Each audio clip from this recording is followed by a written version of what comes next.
Good morning students. Last time हमने आप लोगों को करवाया था एसी थ्रू एन इंडक्टर। तो उसमें आप लोगों ने देखा था कि जो वोल्टेज ड्रॉप हुई थी अक्रॉस इंडक्टर, उसने लीड किया था करंट को बाय फेज एंगल π/2। आज बेटा हम करेंगे average power consumed in case of pure L. आज का हमारा क्वेश्चन है average power consumed in case of pure L. ठीक है, तो बेटा इसके लिए देखो, आप लोगों को पता है कि जो इंस्टेंट पावर होती है, इंस्टेंट जो पावर होती है वो एक्चुअली में किसके इक्वल होती है? इंस्टेंट वैल्यू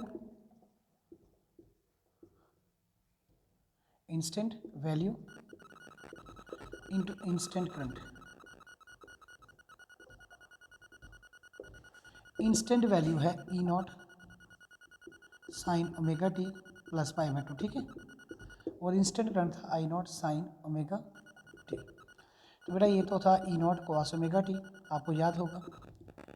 तो इसके साथ था I naught sine omega T.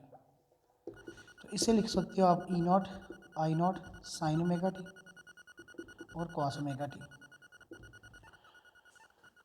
ये थी इंस्टेंट पावर। ठीक है, but you are interested to find the average power consumed in case of pure L. तो बेटा इसमें देखो, इसकी इंटीग्रेशन करना हमारे लिए मुश्किल हो जाएगी क्योंकि ट्रिग्नोमेट्रिक में प्रोडक्ट है। तो हम क्या करते हैं, ई नॉट आई नॉट है, हम यहाँ लिखते हैं ऊपर, देखिए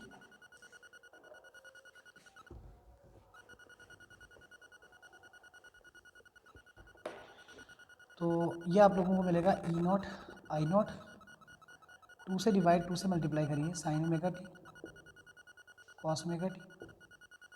तो बेटा ई नॉट आई नॉट आपका आ गया बाय 2 आ गया।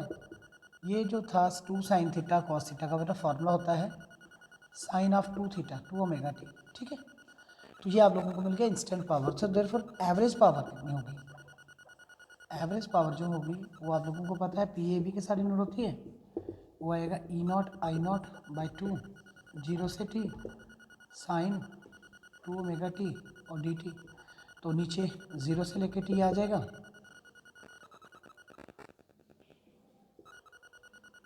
जीरो से टी,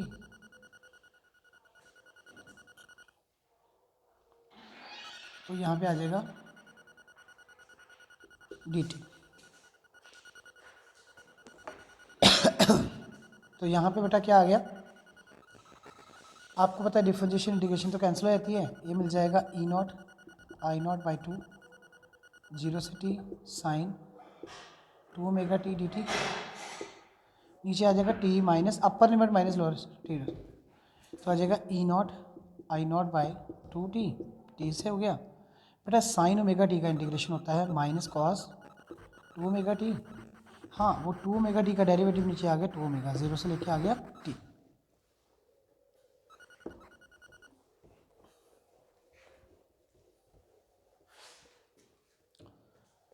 तो यहाँ पे आप लोगों को मिल गया E naught I naught by 2 T into 1/2 omega. तो ये माइनस भी बाहर लगा लीजिए, अंदर आएगा कॉस 2 ओमेगा टी 0 से टी। ठीक, E naught I naught by 2 T, तो 1/2 ओमेगा, अपर लिमिट पुट करिए 2 ओमेगा की value 2 π/t minus cos 2 omega into 0। क्यों? क्योंकि ओमेगा का वैल्यू होता है 2 π/t।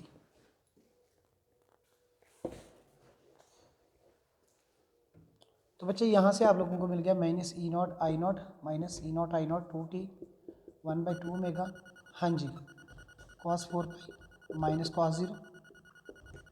तो बेटा याद रखना, कॉस इवन पाई जो होता है, इवन होना चाहिए लेकिन पाई, कोई 0 हो गया 2π 4π, ऑलवेज क्या होता है +1। तो 0 भी एक इवन नंबर है, 4 भी इवन नंबर है। तो minus E naught I naught by 2t 1/2 omega 1 minus 1।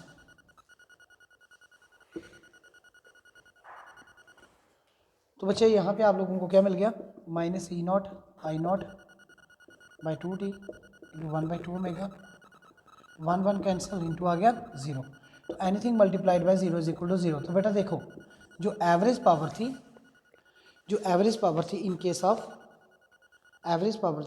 In case of inductor, वो क्या थी? 0। तो इंडक्टर में हमने क्या क्या सीखा कि जब भी हम करंट को एसी को पास करवाएंगे इंडक्टर में से, तो वहाँ पे बैक ईएमएफ पैदा होगी, और जो करंट था उसको मेंटेन करने के लिए जो अप्लाइड वोल्टेज, जो सप्लाइड वोल्टेज ही must be equal and appear to the induce voltage के, वो भी आप लोगों ने देखा। फिर वहाँ पे आप लोगों ने ये भी नोटिस किया कि जो एवरेज पावर कंज्यूम होती है किसी भी इंडक्टर में, वो ऑलवेज क्या होती है? 0। तो सिमिलर केस बेटा, सिमिलर जो केस होगा नेक्स्ट, वो था कैपेसिटर का, जो होगा न्यू केस। तो कैपेसिटर के केस में हमने बहुत सारे, कैपेसिटर के केस में हमने पढ़ा भी हुआ है कि कैपेसिटर क्या होता है, स्मॉल स्पेस में बहुत सारा इलेक्ट्रिकल चार्ज को स्टोर कर लेता है। ठीक है, इसके बारे में बताया था। दो कंडक्टिंग बॉडीज होती हैं separated by non conducting medium such that it can store large amount of an electrical charge. ठीक है, ये था कैपेसिटर। कैपेसिटर के केस में बेटा सिर्फ एक बात का ध्यान रखना, एसी को हम कैपेसिटर में से पास करवा सकते हैं, और एसी को कैपेसिटर में से पास करवा सकते हैं, लेकिन डीसी नहीं पास होती कैपेसिटर में से, क्योंकि डीसी की फ्रीक्वेंसी नहीं होती। फ्रीक्वेंसी क्या होगी डीसी की? 0। तो इसलिए वहाँ पे वो इनफाइनाइट रेजिस्टेंस को ऑफर करेगा। तो इसलिए आपने ये याद रखना, डीसी किसी कैपेसिटर में से पास नहीं होती है, एसी जो होता है वही पास होता है किसी कैपेसिटर में से। और याद रखना है, जो एवरेज पावर होती है इन केस ऑफ प्योर सी, जो एवरेज पावर होती है इन केस ऑफ प्योर सी, वो ऑलवेज क्या होती है? 0। तो ये था बेटा हमारा आज का lecture on the basis of your AC through an inductor, और मैंने आप लोगों को बता दिया, और आप लोग प्रैक्टिस भी करना एसी थ्रू इसमें कैपेसिटर में। तो अब हमारा जो नेक्स्ट क्वेश्चन होगा वो होगा एसी थ्रू एलसीआर सर्किट। अब हम कंप्लीट सर्किट लेंगे एलसीआर, जिसमें इंडक्टर भी होगा, कैपेसिटर भी होगा, रजिस्टर भी होगा। और याद रखना ये बात, एक बात का और ध्यान रखना, जो पेपर में क्वेश्चन पूछा जाता है वो ज़्यादातर पूछा जाता है एलसीआर के ऊपर और उसकी एवरेज पावर। वो मैं आपको डिटेल बताऊंगा, उसकी फेजर डायग्राम, जहाँ आप कह सकते हो वेक्टर डायग्राम क्या होती है। तो बेटा ये था हमारा आज का lecture. Thank you very much.